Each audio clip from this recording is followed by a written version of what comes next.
What's happening, everyone? Nicky Hawkins here, West Ham Fan TV, back once again with Monday Musings, the show where I take all your tweets from free subjects that we tweet out and muse over them. So without further ado, let's get straight into this. The free subjects I've put in this week, number one is this. Since the meeting bloggers had that were highlighting problems we face at the stadia, have we seen any significant changes? Now, I'll be honest, not as quickly as I would like. There are still no shelving around. This is not the only things we discussed. This is the stuff that we got an email saying they could implement straight away. The shelving around the stadium still hasn't been put up. I think I've seen one bit of shelving all the way round. Excuse me if I sound a bit hoarse. I've got a bit of a stinking cold. The beers are still taking too long. The queues of the concourses are still taking too long. The queues to get into the stadium are still taking too long. For the past, I think, 3 games since we went to that meeting, I've been late in every game. The queues outside, for me, are just unacceptable. They're unacceptable to try and get into the stadium 5 minutes before kick-off. The search has not been ramped up. They've not bought the wands that they said they was going to buy. And to have, as the game's kicking off, to have a queue with 50 people in each queue is just not acceptable to me. And I will be emailing them later on. Let's have a look to see what you've put. At Stephen Skyver says, I know it's a small thing and not the end of the world, but there still isn't any shelving inside the stadium to put drinks on. I agree with that. They emailed me the day after to say they've been measuring it up, so God knows what they're doing. At PBM 1968, not for stewarding to get in the ground, however, inside is slightly improved, then really it's just the allowing of flags. Yeah, the allowing of flags is okay. The stewarding has slightly improved inside, I must admit that, although I had a little bit of an altercation the other day, which I'll talk about a bit later on. It's just the customer service of the people, to be quite honest with you. Yeah, and really that's all that's been done so far. At T.I.W.C.F.C, seen the club are encouraging fans to send their flags to be displayed. Not really anything else yet. At Lukey T10, still no shells, still no pre-poured beers. I agree with that as well. At Jake Logan, regarding the flags, yes, the encouraging of bringing flags is good to see. At W.H.U.F.C bowling, as far as I've seen, nothing changed except flags, still no shells. Everybody's saying the same thing. No changes yet. I will be getting on to and asking why these things are not being implemented. At John 1664, not with the pouring of beers, if anything, even worse than before, incompetent staff. At W.H.U.F.C, JJ45, only the issue about flags has been sorted, as yet no other real changes.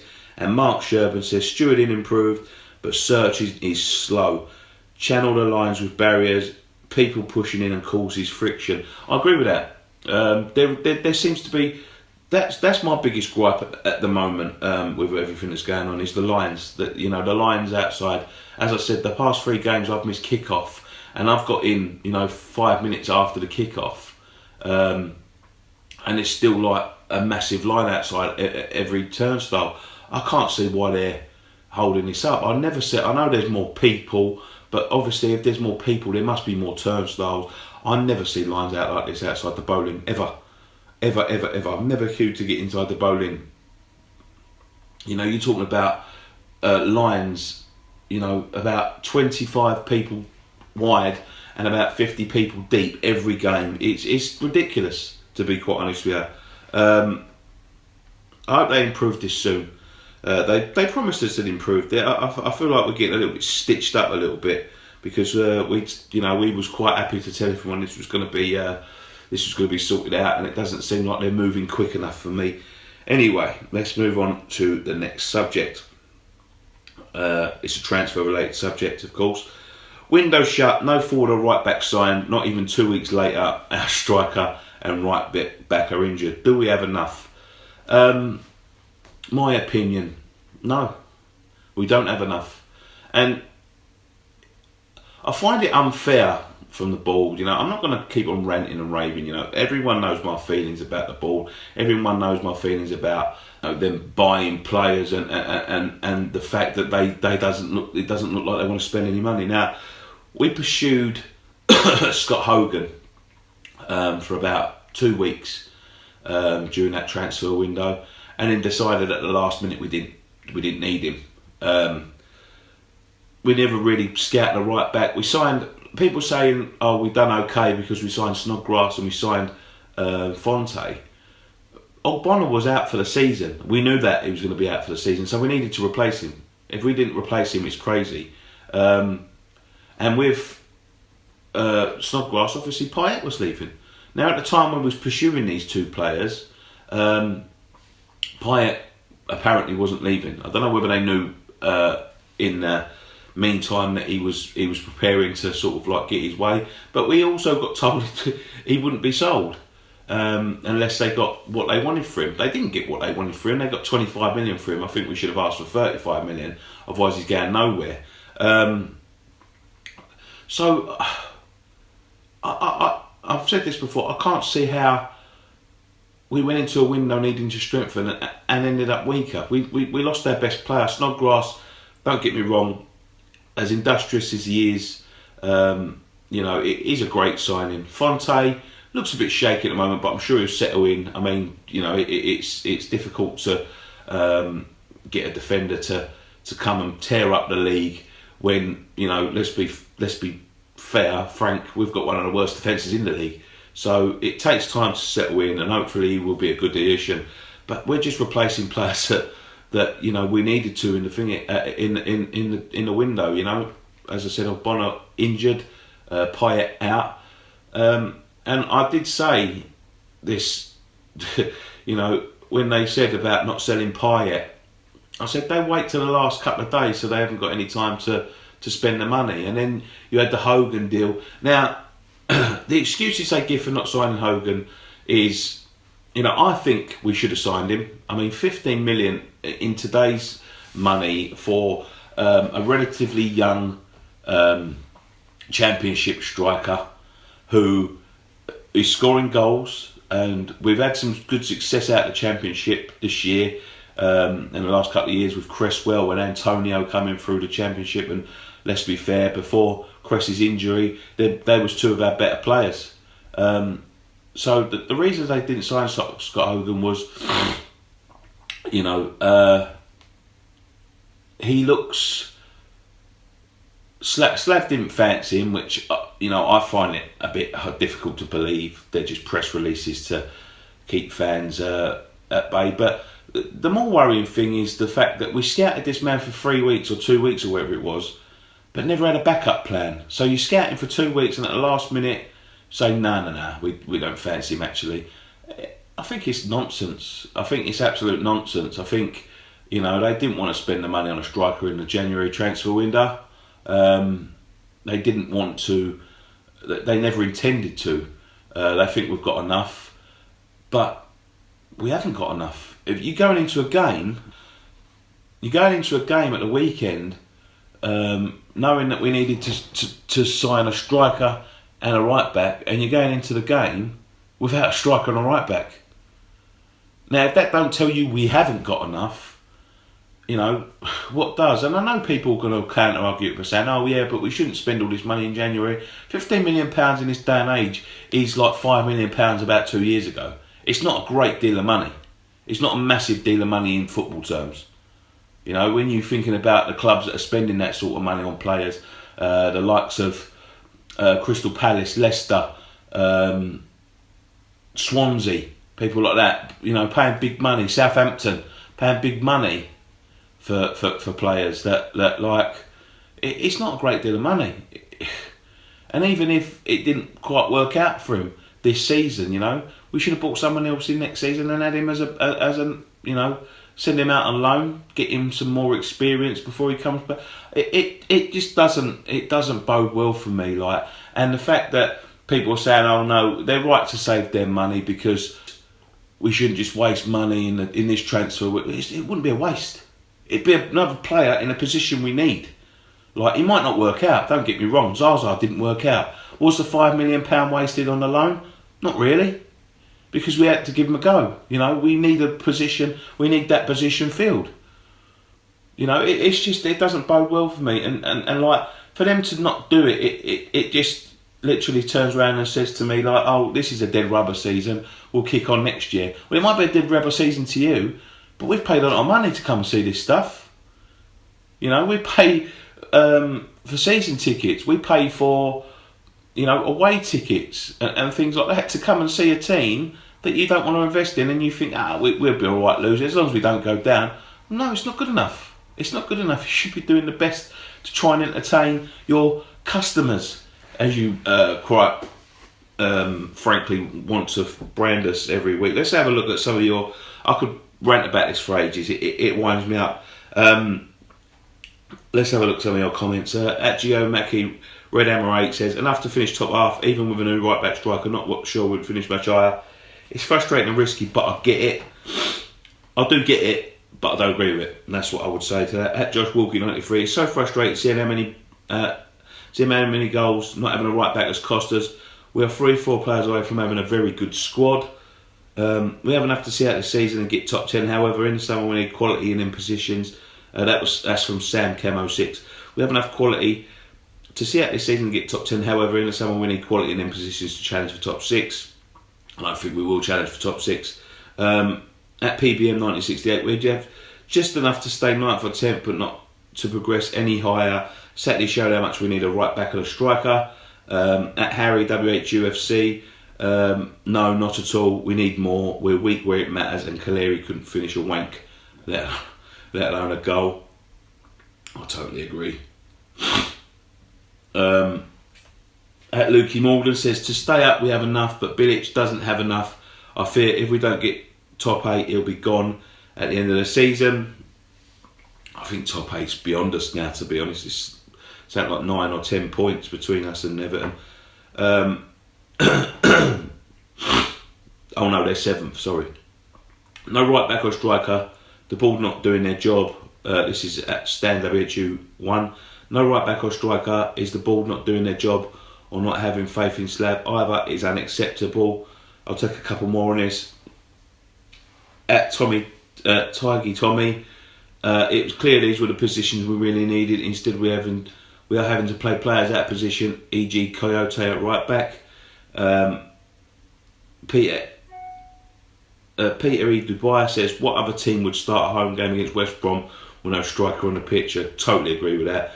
I'll have to take a couple more. At WHUFC _ JJ45, we have enough to finish off the season in the top half, but no way do we have enough for next season. A right back and striker needed. And last but not least, let's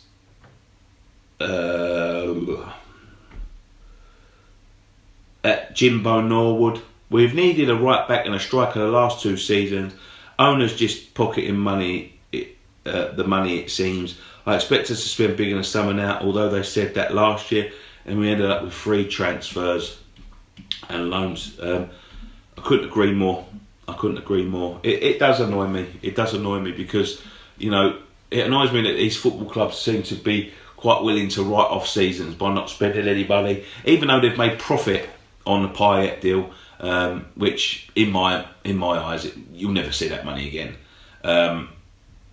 Even though they've made a profit on the Payet deal through transfers, fuck knows how that's happened because we've spent fuck all anyway. They've made a profit through the Payet deal, and they're willing to just say, oh no, this season we'll get it better next season. Well, fuck next season. I want to get it better this season. That's why we pay money. We pay money to see quality players, and you're selling them.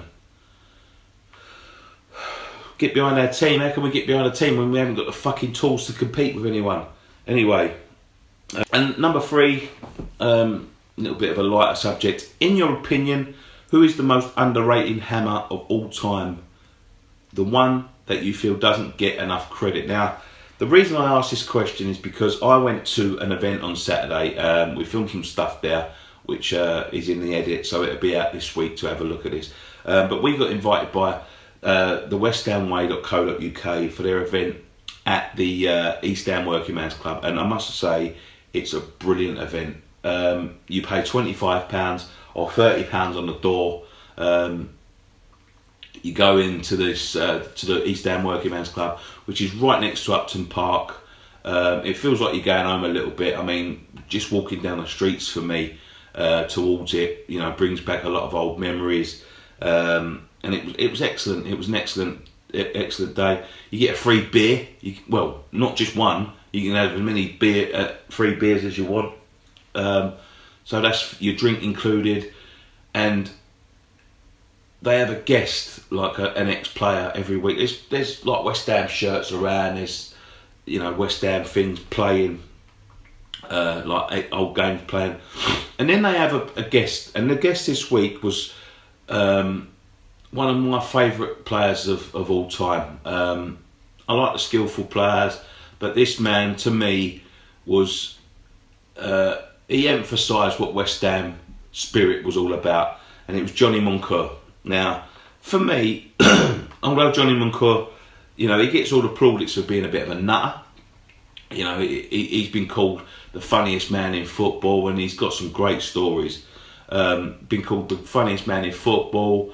You know, he gets all these plaudits. But for me, he was a brilliant player. He was a box-to-box midfielder. He put in tackles.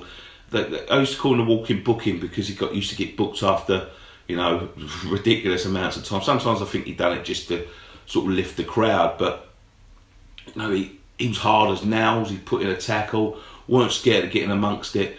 But he also had a very, very good left foot. You know, he had a wand-like left foot, and some of the goals he scored. I remember the one at Bradford where he smacked it top corner. I remember one at Everton where he smashed it in the top corner.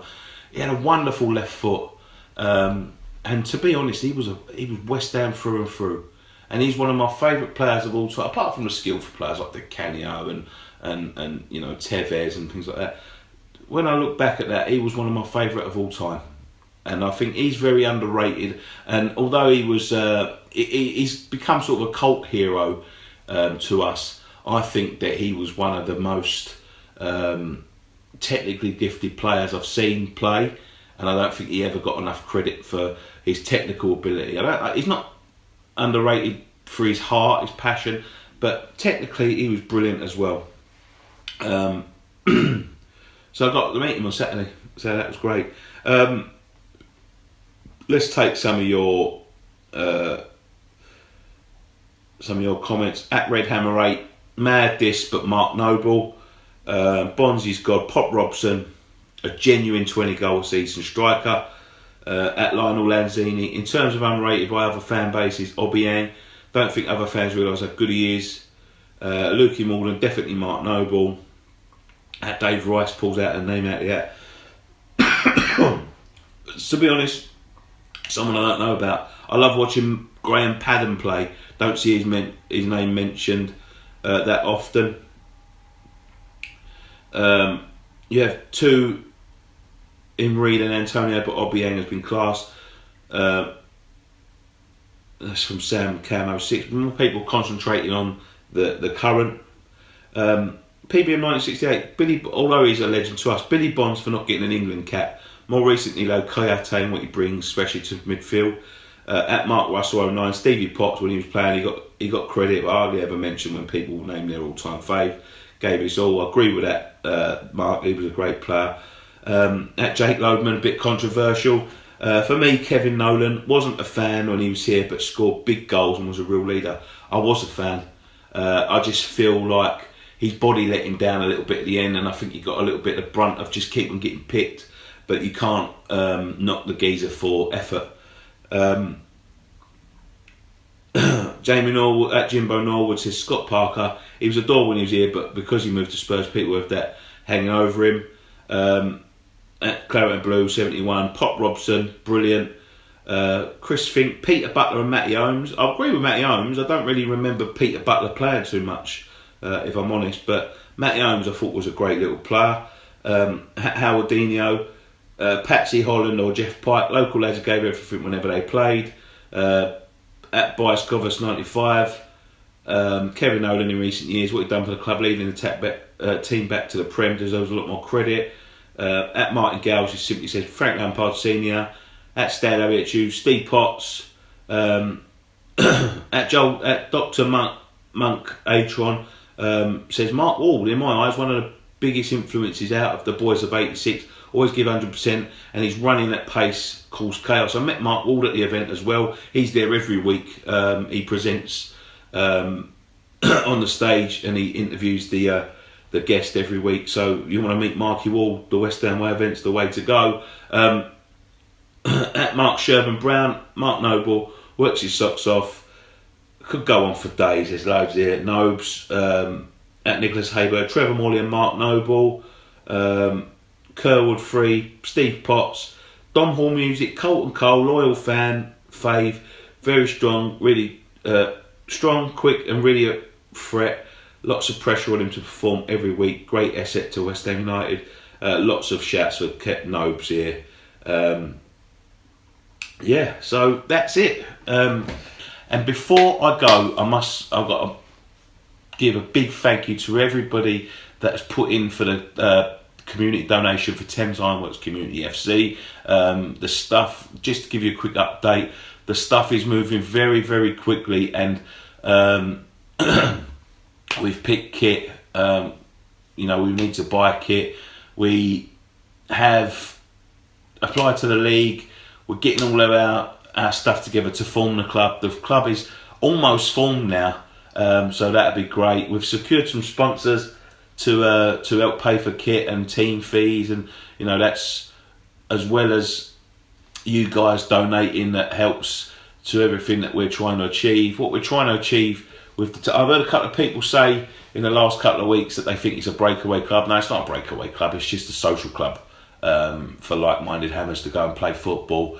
Do what we want to do what we all love to do, and that's play football, socialise with friends, talk about the hammers while playing for something as close to West Ham United as possible in a Sunday league. That's all it is. It's not a breakaway club. I'm not looking for supporters. I'm not trying to drag supporters away from West Ham. We'll all be there for the love of West Ham, and that's it. So it's not a breakaway club. Anyone's got any questions about that, please don't hesitate to ask me. Don't speculate. I've heard a few people speculating and getting the ump about it. Don't do that. Just come to me, ask me straight, and I'll tell you straight.